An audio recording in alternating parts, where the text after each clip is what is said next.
Ratline, Secret Nazi Escape Network, Documentary Introduction, The Shadow That Fled the Reich. Imagine the scene. It's May 1945. The Third Reich, the empire that promised to last 1,000 years, crumbles in a matter of weeks. In Berlin, Soviet soldiers raise their flag over the Reichstag. The world celebrates. It believes that the nightmare is over. But amid the rubble and surrender, something strange happens. Something that for decades would be one of the best-kept secrets of the post-war period. The main architects of Nazi horror are beginning to evaporate. We are not talking about foot soldiers or low-level bureaucrats. We are talking about genocides. From men like Adolf Eichmann, the meticulous organizer of the final solution, Franz Stangl, the sadistic commander of Treblinka, or Josef Mengele, the angel of death of Auschwitz. Men who had millions of deaths on their consciences. How is it possible that these figures, whose faces were on all the lists of war criminals, simply disappeared without a trace? The answer is one of the most audacious, cynical, and successful escape operations in history. A clandestine network that functioned as a real highway to freedom. They gave it a code name that sounded like a technicality, something innocuous, Ratline, which can be translated as ratline or escape cable. A perfect name because they were just that, the rats fleeing from the sinking ship.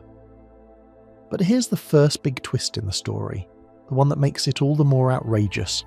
This was not an operation mounted by Nazi sympathizers in the basements of Munich. No. The Ratline had its roots in two of the world's most powerful and unexpected institutions, the Vatican and the US intelligence services. Yes, you heard that right. While the world mourned its dead and tried a few in Nuremberg, a network made up of friars, spies, diplomats and senior officials of the Catholic Church worked in the shadows to save humanity's worst criminals. They provided them with false documents, hiding places in monasteries, passages on ships and new identities in distant paradises far from justice. The favourite destination, sunny and cosy South America, especially Perón's Argentina. Why? How could this happen? The answer is the heart of our documentary. It's a story of brutal pragmatism at the dawn of the Cold War. The Nazis, yesterday mortal enemies, today were experts in the anti-communist struggle.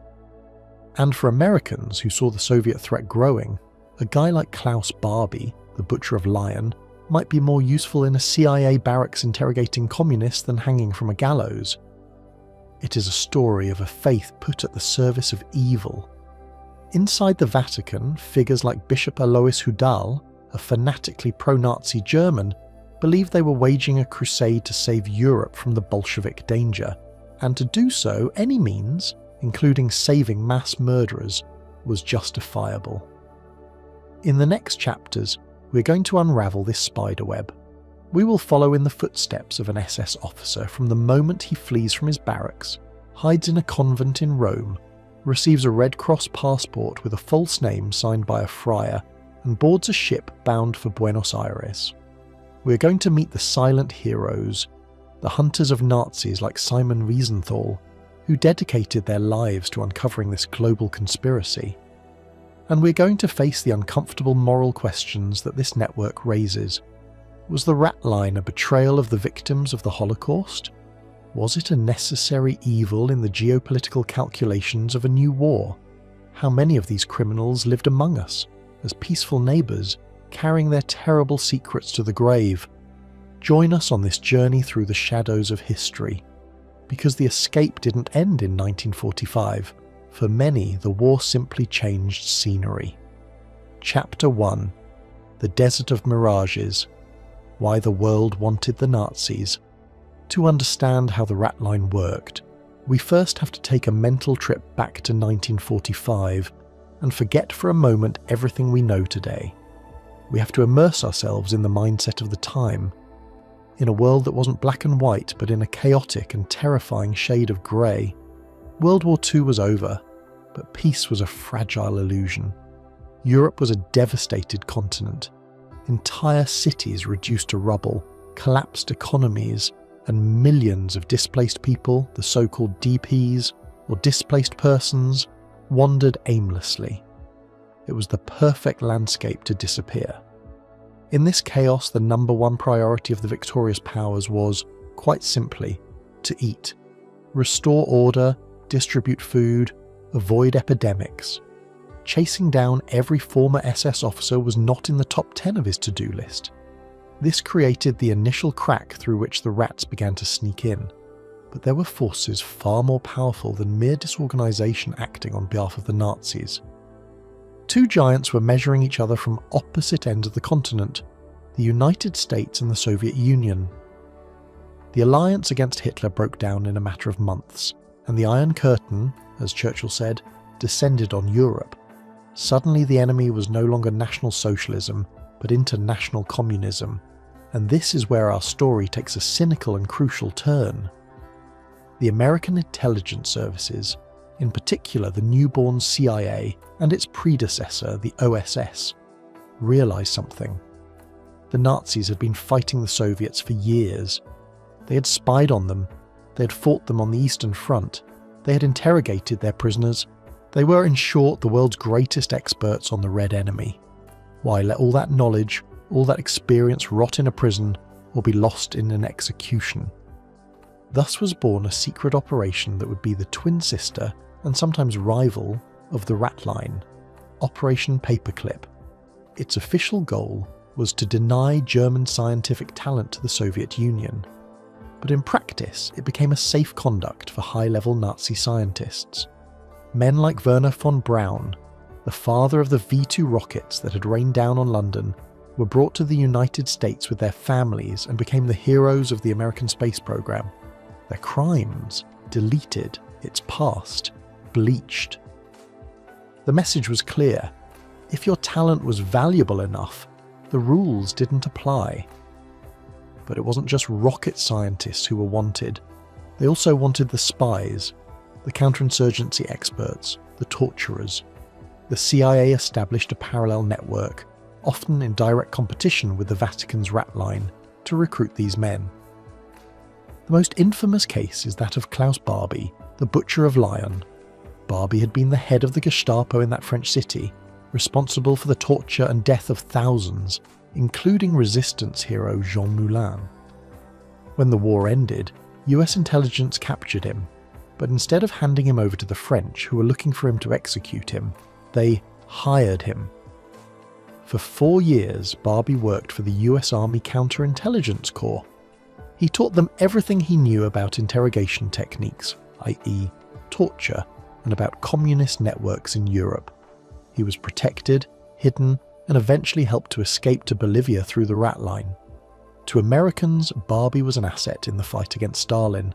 The moral price of using such a monster was, apparently, acceptable. And then there was the Vatican. The Catholic Church, under the papacy of Pius XV, had a deep and visceral fear of communism.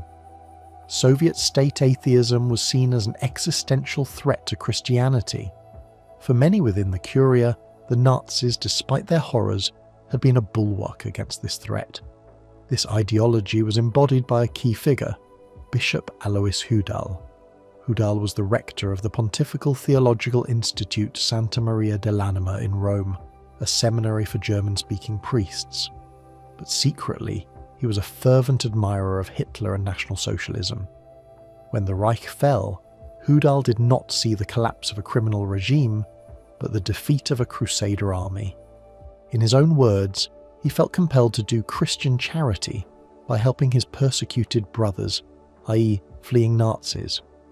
The Vatican, as a sovereign state, with its own diplomatic network, passports, and countless monasteries and convents scattered across Europe, was the perfect escape machine. Hudal became the director of human resources of the Ratline within the walls of the Eternal City.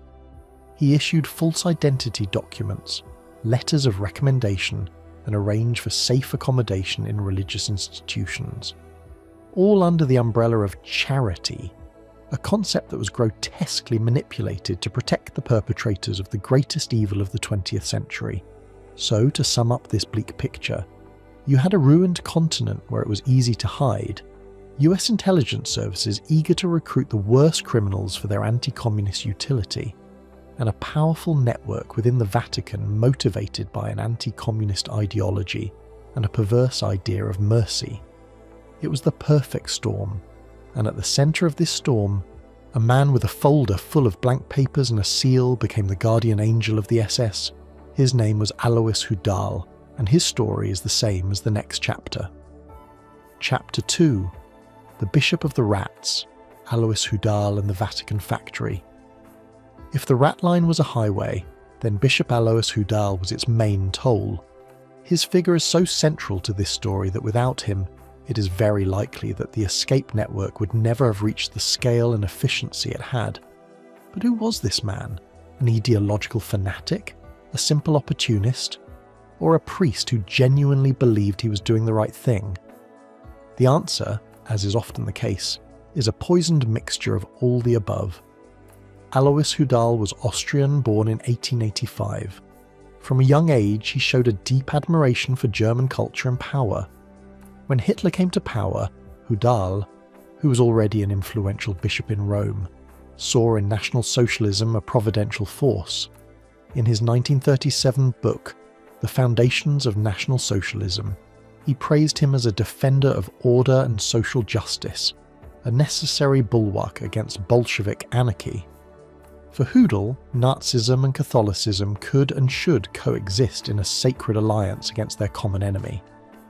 This stance put him at odds with the official Vatican, which had published the encyclical Mit brennender Sorge, criticising the excesses of the Nazi regime.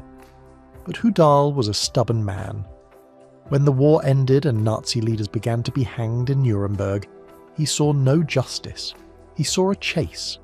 In his mind, these men were not war criminals, but politically persecuted, victims of an Allied vendetta and worse, of a Jewish communist conspiracy to destroy Europe. That's when he decided to act. From his office in the German school of Santa Maria dell'Anima, a few steps from Piazza Navona, Hudal set up an identity factory. His modus operandi was both simple and brilliant. Step 1. The contact. Fugitive Nazis, often hiding in the Austrian Alps or northern Italy, arrived in Rome through a network of underground contacts. Once in the city, they knew they had to find the German bishop. Contact was usually made through sympathisers or other clerics who were part of the conspiracy. Step 2. The hideout. Hudal did not host them in his seminary. It was too risky. Instead, he used Rome's vast network of monasteries, convents and religious colleges. These places, protected by extraterritoriality and the respect that the church inspired, were perfect refuges.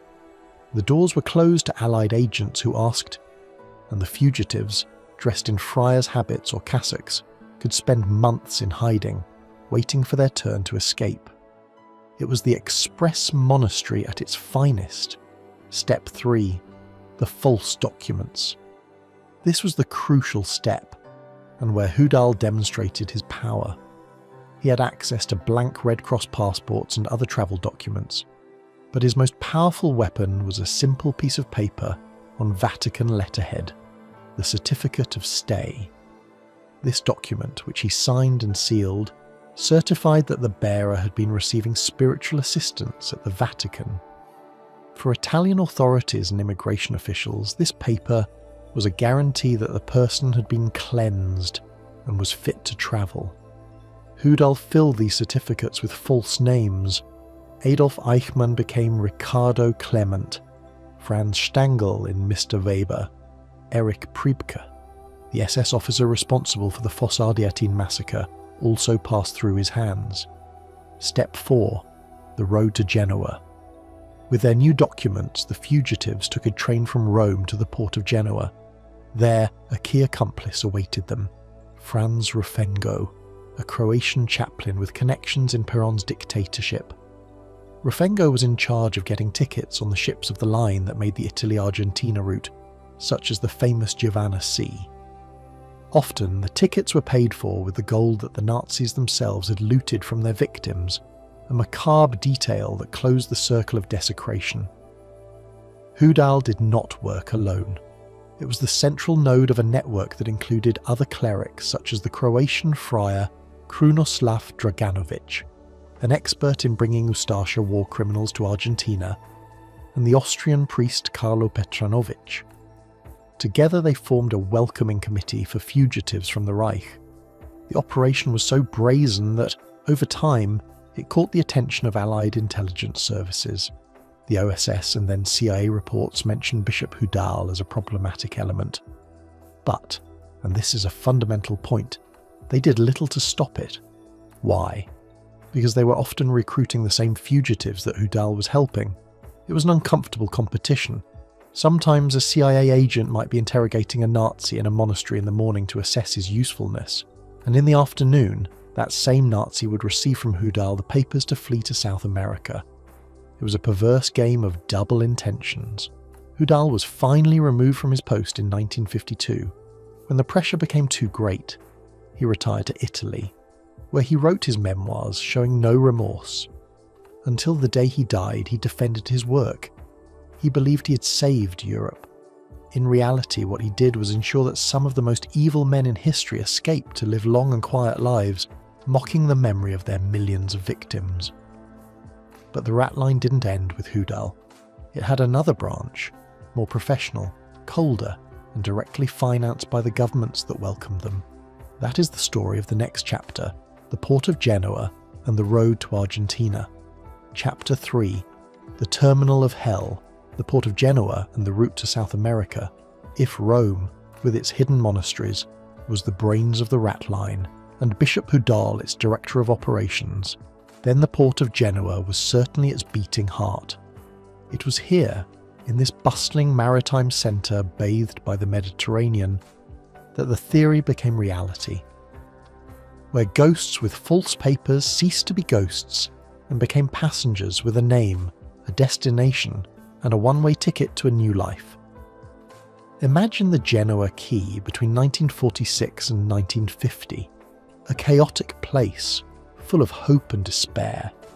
Families of poor Italian emigrants piling up their miserable trunks, dreaming of an opportunity in America, customs officials overrun, and, blending into the crowd, with a forced elegance and a nervous sideways glance, are men, the SS officers, the Croatian collaborators, the concentration camp doctors. They wore new suits, bought with the gold they had managed to get out of Germany, and held their briefcases tightly, where they kept their new identities and their bloody past. The procedure in Genoa was almost as efficient as the Third Reich bureaucracy that these men had helped build. When they arrived in the city, they did not go to normal hotels. They were on their way to two large religious institutions that functioned as exclusive terminals for the Ratline, the Mount of the Sacred Hearts and the College of the Brothers of the Christian Schools. These places were more than just hostels, they were processing centres. Here, fugitives received the finishing touches before their journey. A key character enters the scene here, perhaps even more important than Hudal in pure logistics, Father Pietro Dido. This Franciscan friar was the head of operations of the port, a man with deep connections in the shipping world and with an anti-communist zeal that matched that of Bishop Hudal. Dido received the guests sent from Rome, housed them in her monastery, and most crucially got them the precious boat tickets. But how did a simple friar get so many tickets in a time of scarcity? The answer takes us to another level of conspiracy, the complicity of governments. It was not a clandestine operation by a few fanatical priests. He had the blessing and often the financing of entire regimes, chief among them Juan Domingo Perón's Argentina. Perón, a self-confessed admirer of European fascist regimes, saw the immigration of German scientists, military and engineers as a great boost to his project for the country. He dreamed of a powerful, industrialised Argentina with a strong European influence, not Anglo-Saxon. To him, these Nazis were not war criminals. They were valuable technicians and specialists. For this reason, his government issued thousands of visas through secret decrees. creating a legal and official flow that laundered the entry of these men. The International Red Cross, an organisation founded to alleviate human suffering, became, unknowingly in many cases, the perfect instrument. Red Cross passports were widely accepted travel documents for refugees. Hudal, Dido and their contacts obtained them blank, often through bribes or by taking advantage of the sympathy of some officials, and stuffed them with the false names they themselves had invented. Thus, a mass murderer like Erich Priebke travelled with a document symbolising humanitarian aid. The irony was cruel and absolute. The moment of truth came at the dock. The ships of the Genoa, Buenos Aires line, such as the Providence, the San Giorgio or the Giovanna Sea, swayed in the water, their whistles announcing the departure for the New World. The fugitives, with their Red Cross passports and their perfectly forged Argentine visas, or real ones thanks to Perón's contacts, climbed the catwalk. They did not look back. To them, Europe was a corpse to be left behind. On board, life was strange. They travelled in first or second class, paying with the stolen gold from the victims of the Holocaust. They called themselves engineers or merchants. They played cards, drank wine, and gazed at the ocean. Meanwhile, in their minds, they surely relived the horrors they had committed. Did they feel remorse? Most of them do not. They saw themselves as victims of a lost war, as pioneers of a new Europe that would be reborn in the Argentine pampas. The trip lasted about 2 weeks. 2 weeks in an iron bubble, between the sky and the sea, suspended between their monstrous past and their anonymous future. And at the end of the trip, a silhouette familiar to any European, the Statue of Liberty. But no, it wasn't New York. It was La Plata, in Argentina. A smaller replica that welcomed the worst war criminals with open arms. It was the end of the journey for them, but the beginning of a new nightmare for justice. Chapter 4: The Hunters. The fight for justice in a world that didn't want to hear. While the rats sailed quietly to South America, in Europe a handful of men and women, armed more with obstinacy than with resources, began an almost quixotic struggle. They were the hunters. Their mission: to find the ghosts, give them a name, a face, and hopefully bring them to justice. In a world that wanted to forget the war and focus on reconstruction and the new Soviet threat, his work was often seen as a nuisance, an uncomfortable reminder of wounds that everyone wanted to close too soon. The most famous of them all is, without a doubt, Simon Wiesenthal. A survivor of a dozen concentration camps, including Mauthausen and Auschwitz, Wiesenthal lost 89 family members in the Holocaust. When he was released, instead of trying to rebuild his life and forget, he dedicated every ounce of his being to a mission: justice, not vengeance. He founded his own documentation centre in Linz, Austria, and over time became a nightmare for fugitive Nazis. Wiesenthal was not a secret agent with a license to kill. He was a bureaucrat of memory. His weapon was a file of letters, press clippings, testimonies, and photographs. He wrote thousands of letters to embassies, to governments, to immigration officials. He followed leads that often led him to dead ends, but his tenacity was fierce. He understood something fundamental. The Nazis, no matter how hidden they were still human, and humans make mistakes. They brag to the wrong person, write a letter to a relative in Germany, take a photo at a celebration. It was one of these minuscule clues that led to Wiesenthal's greatest triumph, the capture of Adolf Eichmann in 1960. For years, Eichmann was believed to be dead, but Wiesenthal never believed it. He meticulously collected small clues: a soldier who said he saw him in Austria after the war, a postcard sent from Argentina with an ambiguous greeting. He put these pieces together until he was able to give an approximate location to the Israeli Mossad. Eichmann lived in Buenos Aires under the name of Ricardo Clement. The Mossad operation to kidnap Eichmann and take him to Jerusalem for trial is one of the most audacious in the history of espionage. But without the detective work of Wiesenthal, who for 15 years kept the hunt alive, Eichmann might have died peacefully at his home in Argentina. His trial and subsequent execution were a turning point for the world. He put a face to the bureaucracy of evil and showed, incontrovertibly, that the escape was not absolute, that justice, even if it took time, could come. But Wiesenthal was not alone. In France, Serge and Bitte Klarsfeld, a married couple of Nazi hunters, embarked on a personal crusade. Bitte, a non-Jewish German, and Serge, a French Jew whose father was murdered at Auschwitz, set about exposing and prosecuting war criminals living comfortably in Germany and France. His method was more confrontational. They organised public protests, pointed them out to the media, and on one famous occasion, Bitte slapped German Chancellor Kurt Georg Kiesinger over his Nazi past. Their work was crucial in bringing to justice figures such as Klaus Barbie, who was located in Bolivia and whose extradition to France was forced after a long legal and political battle. However, the task of these hunters was desperately difficult. They ran into walls of silence everywhere. Governments, many, including West Germany, the United States, and several South American nations, had no interest in reopening old wounds. Extradition was a political process fraught with obstacles. The closed communities, the Nazis in South America took refuge in strongly cohesive German enclaves, such as Bariloche in Argentina or the Colonia Dignidad in Chile. They were secret societies that fiercely protected their own, where a stranger was immediately identified and surveilled. The passage of time, witnesses died, memories faded, and criminals grew old. Justice seemed to run in slow motion, while death did so at normal speed. The struggle of these hunters was not just to catch individuals. It was a battle against oblivion. It was a reminder to the world that you couldn't turn the page so easily, that complicity and cover-up were a second betrayal of the victims.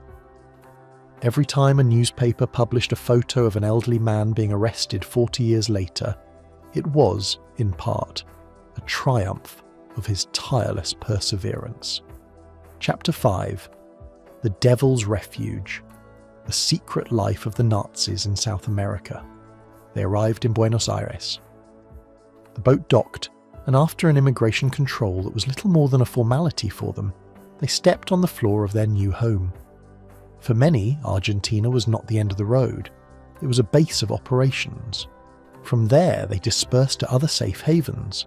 Paraguay, under the rule of dictator Alfredo Stroessner, Brazil, Bolivia, or the remote and paradisiacal Bariloche in Argentine Patagonia, which became a luxury Nazi sanatorium.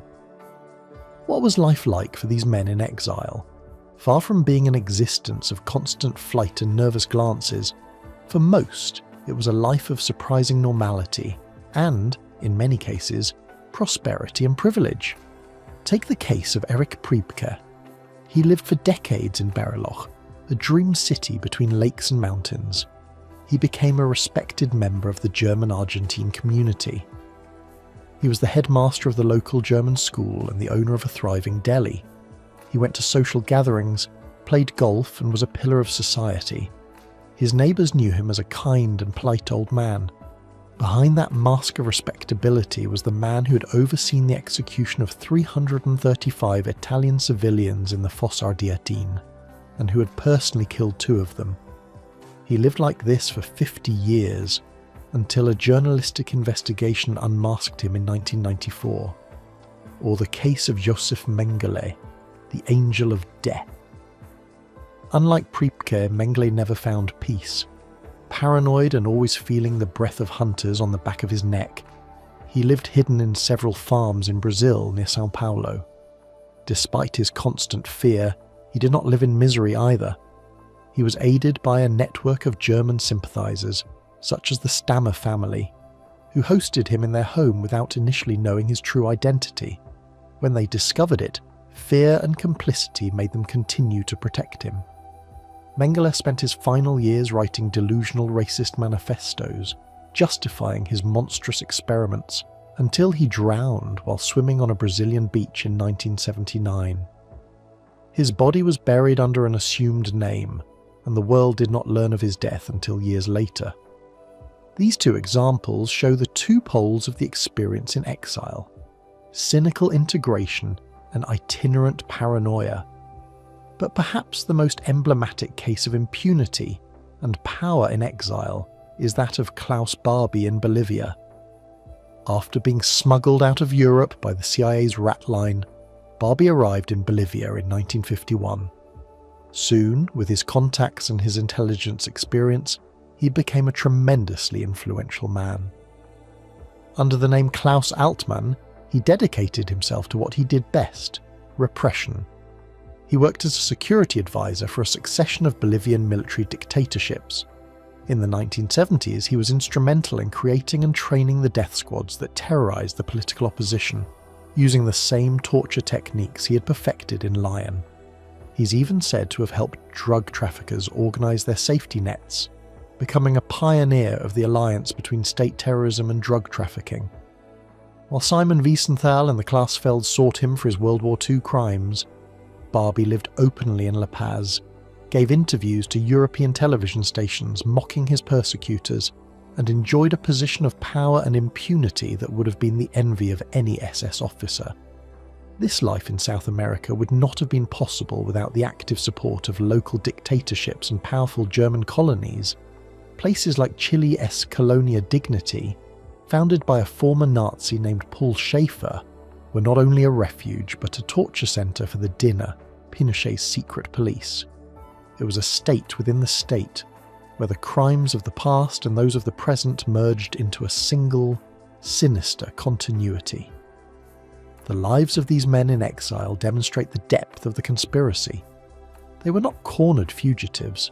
They were criminals welcomed, protected, and, in many cases, reused by new authoritarian regimes. Their stories force us to confront an uncomfortable truth. Evil is not always punished. Sometimes, he finds a sunny retreat, a new business, and a community willing to look the other way. Chapter 6. The Social Club of Criminals. Support networks in exile. Reaching South America was only the first step. Once there, these men did not hide in huts in the middle of the jungle, eating fruit and hunting monkeys. Not at all. What they found across the pond was something like the War Criminals Social Club, a complete ecosystem designed to make them feel at home, or at least in a very peculiar and sinister version of home. Imagine the scene. It's 1955 in a German restaurant in the Belgrano neighbourhood, Buenos Aires. Wagner melodies are playing. In the air it smells of sauerkraut and sausages, and at a table, a group of middle-aged gentlemen, trimmed moustaches and impeccable suits, toast with beer. They could be any group of immigrants, except for one small detail. One of them was the accountant who managed the money in the Warsaw Ghetto. The other was the engineer who designed the gas chambers, and the one beyond was the guard who whistled classical tunes while selecting prisoners for death. It was the darkest alumni association meeting in history. The epicenter of this alternative social life was often the Casa Alemana, or the Club Atlético Alemán in Buenos Aires. These places were more than just a place to have a beer.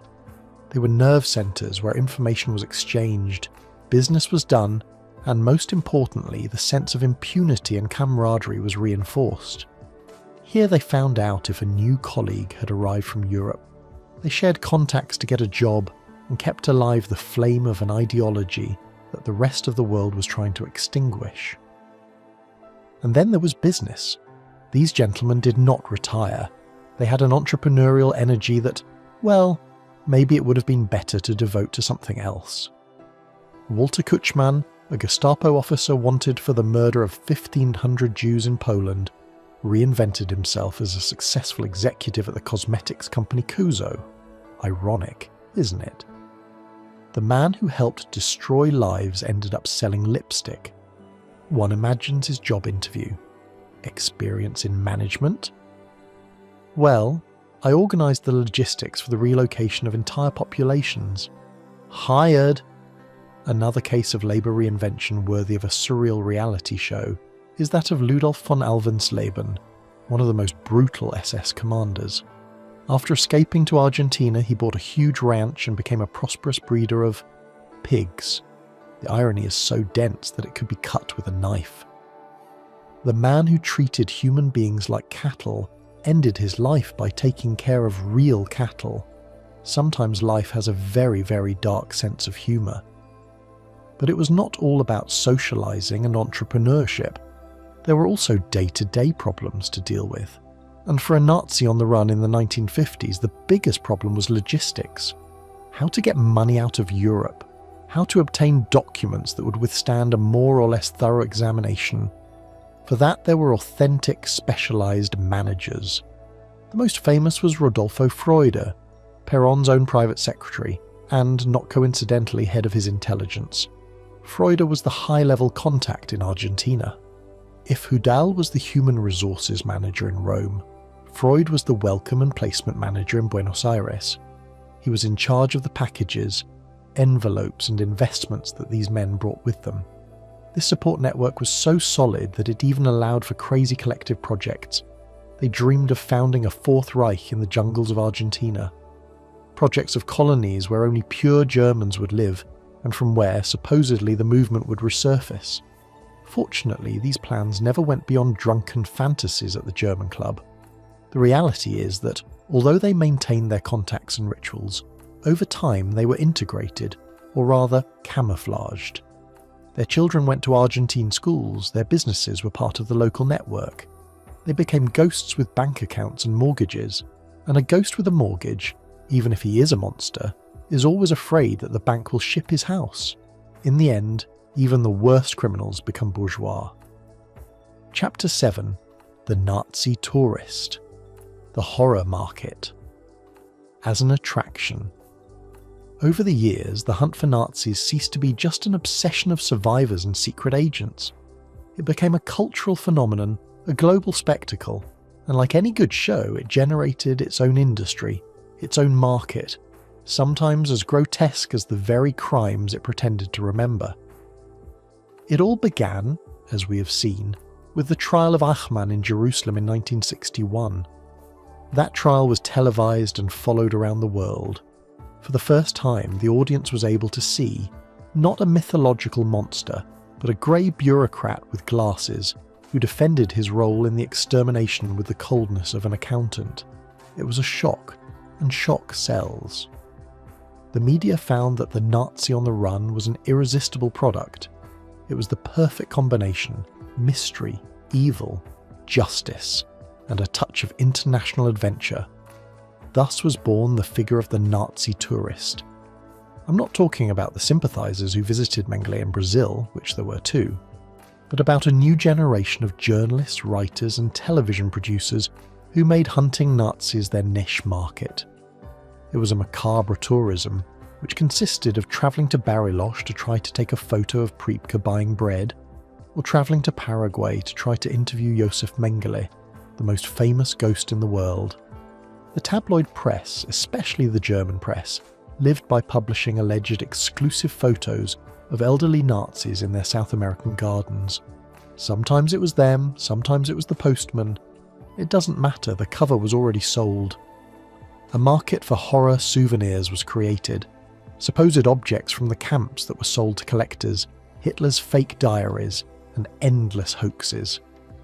It's the most cynical side of the story, turning the suffering of millions into an autograph hunter business from hell.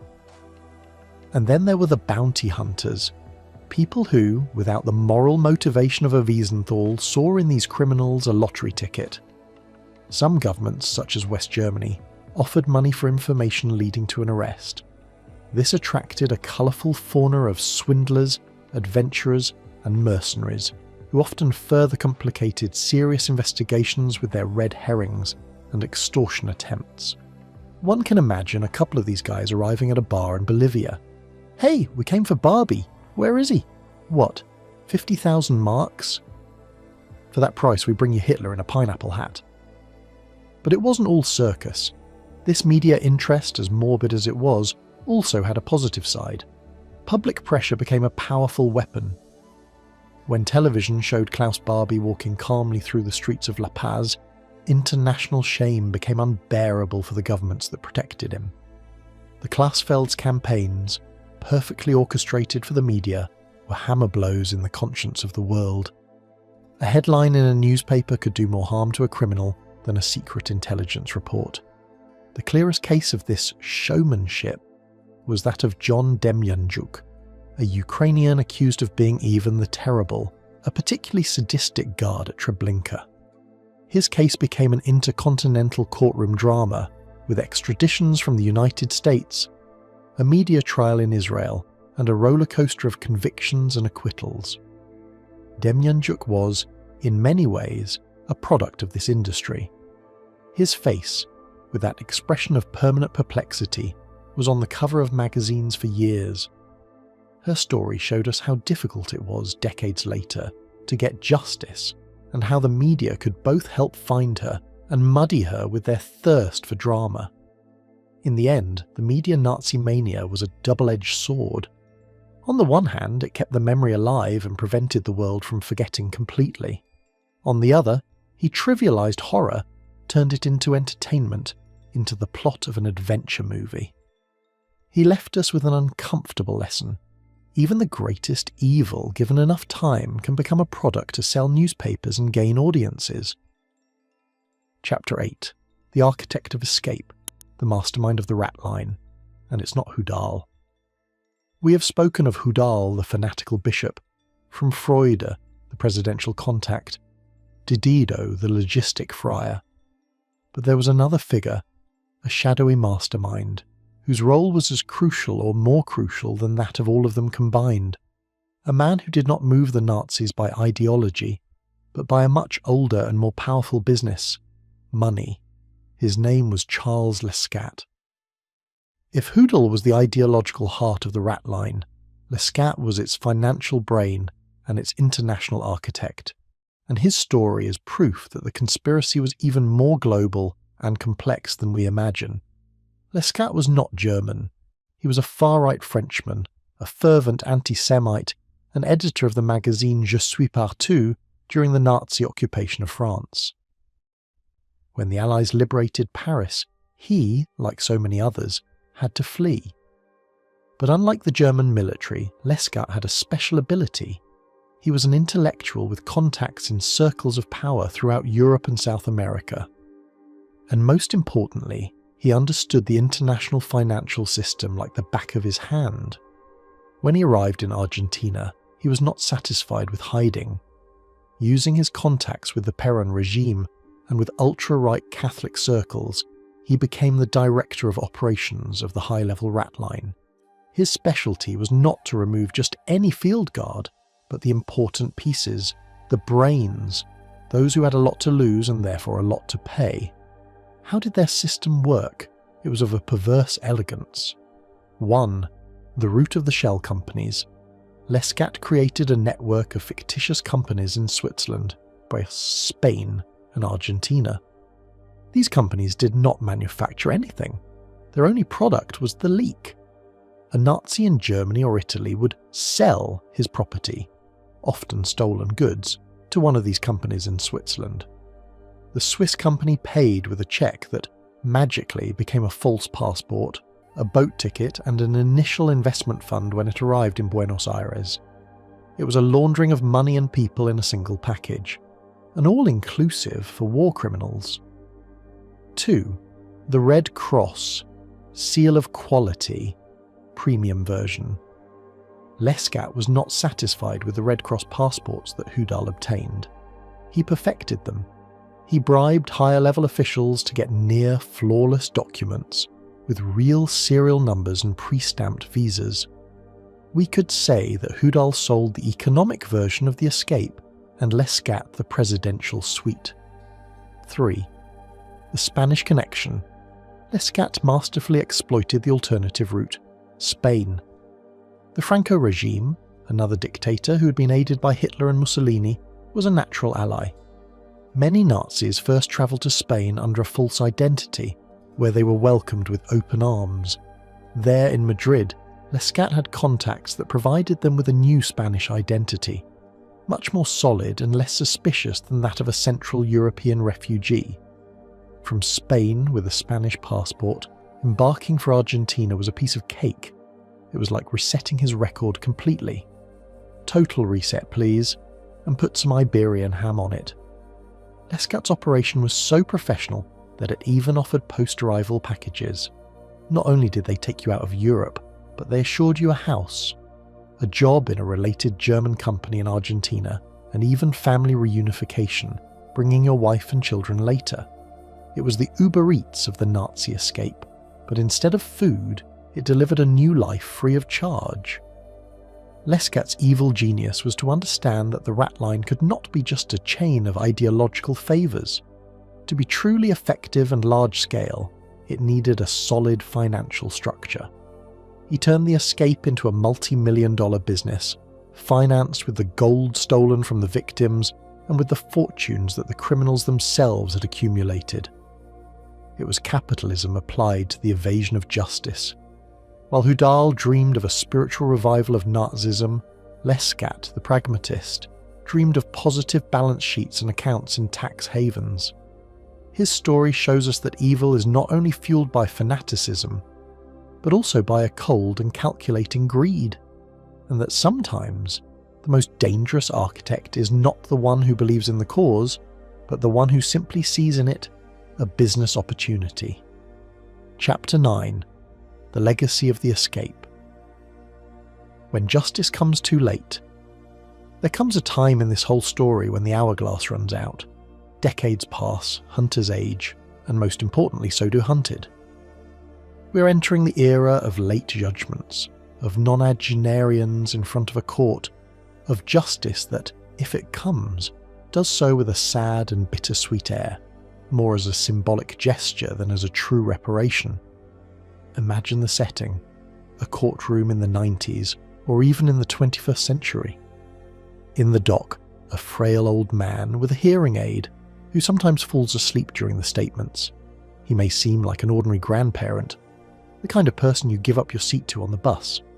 But the photos they project on the screen are of a young man, in uniform, arrogant, responsible for unspeakable atrocities.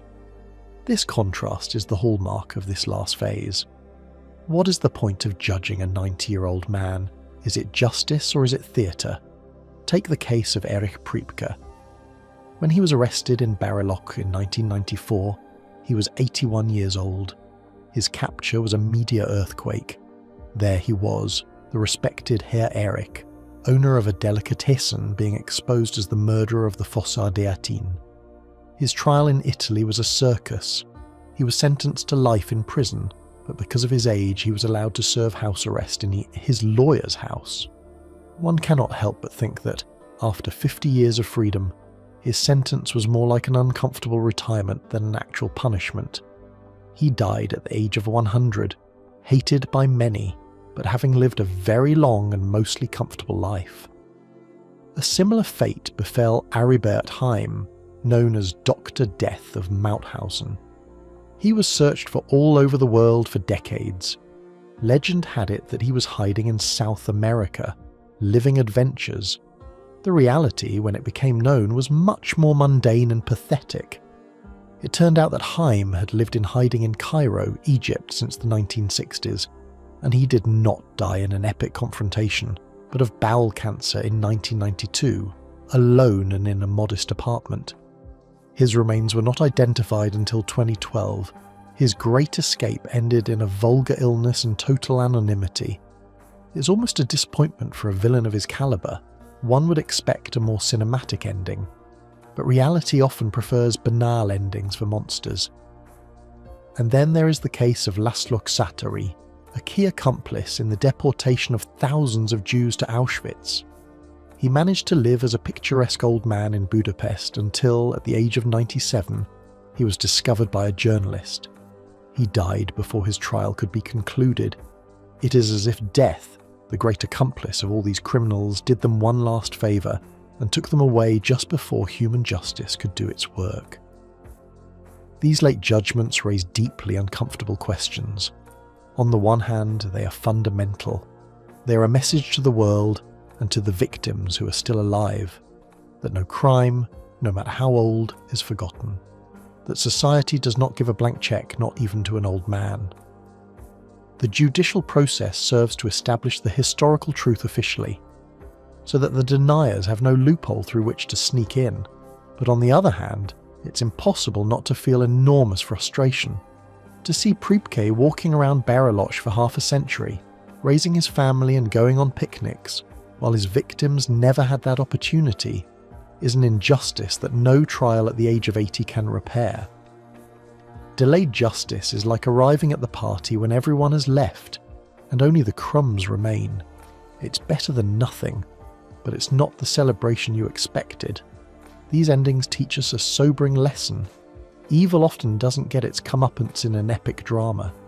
It fades into old age, sickness, and banality.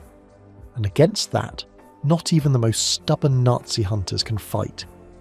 His legacy is not only the memory of the horror, but also the reminder that justice has an expiration date, and that sometimes time is the best ally of the wicked. Chapter 10: The Shadow That Won't Go Out. What the Ratline teaches us today seems like a story from the past, right? Something that belongs in history books, in black and white films. But if you think that the Ratline was just a unique post-war phenomenon, you're in for a nasty surprise. The architecture of escape, the mechanisms that allowed these criminals to flee, are far from a relic. They have been updated, modernised and put at the service of new criminals in the 21st century. Let's think about it. What was the Ratline in essence? 1. A network of sanctuaries, countries willing to turn a blind eye in exchange for something: money, expertise, geopolitical alliances. 2. Fake or purchased identity documents, Red Cross passports then, golden passports, or those of corrupt diplomats today. 3. Safe escape routes, monasteries yesterday, private jets and yachts today. 4. An ideology that justifies it, the anti-communism of yesterday, the fight against global terrorism, or the simple greed of today. Doesn't sound familiar? Look around. Today, sanctioned Russian tycoons, high-level drug traffickers, deposed autocrats and mercenaries in private military companies use an almost identical playbook. When things get ugly, they don't hide in a convent in Rome. They get on a private jet bound for Dubai, the United Arab Emirates or some other paradise that, like Perón's Argentina, offers a cocktail of financial opacity and political complicity. Dubai is the Bariloche of the 21st century. It is the place where wealth, regardless of its origin, washes away any stain, where you can buy a new life with a platinum credit card. The same international law firms that help multinationals now help modern criminals launder their money and identity. It's the Ratline 2.0, faster, cleaner, and much more lucrative. And then there's the technological component. The Nazis used discrete letters and contacts. Today, criminals use cryptocurrencies, servers in digital paradises, and encrypted messaging apps. It's the same evasion, but with a layer of digital paint that makes it harder to track. If Hudal were alive today, he wouldn't be handing out paper passports. He would be managing a network on the dark web and accepting payments in Bitcoin. But the most important lesson from the Ratline is not logistical, but moral. It shows us the danger of unprincipled pragmatism. The American intelligence services that recruited Klaus Barbie believed that they could control the devil and use him for their purposes. They thought that the end, fighting the USSR, justified the means, protecting a torturer.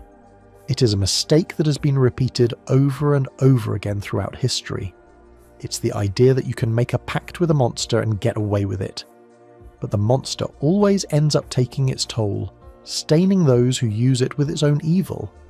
The Ratline reminds us that justice is not a luxury, it is a necessity.